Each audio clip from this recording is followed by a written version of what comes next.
This is the Capability for Work questionnaire form for Universal Credit. The section How your conditions affect you. Part 1. Physical functions, question 1 only. Only answer yes to the following questions if you can do the activity safely to an acceptable standard as often as you need to and in a reasonable length of time. Question 1. About moving around and using steps. By moving, we mean including the use of aids that you usually use, such as a manual wheelchair, crutches, or a walking stick, but without the help of another person. If you can move around and use steps without difficulty, please tick the box and go to question 2. You do not need to continue this video.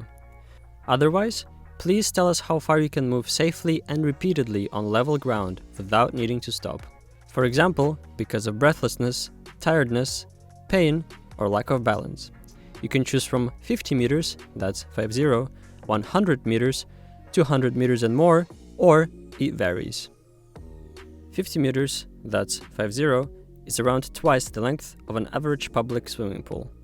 100 meters is about the length of a football pitch. If you are unable to move 50 meters, that's 50, or have ticked one of the above boxes, please use the next space to tell us how far you can move and why might you need to stop. If you usually use a walking stick, crutches, a wheelchair, or anything else to help you, please tell us how it affects the way you move around. Next, can you go up or down 2 steps without help from another person, even if there is a rail to hold on to? Please answer yes, no, or it varies. If your answer is yes, please go to question 2. If you have answered no or it varies, use the next space to tell us a bit more about how you find using steps.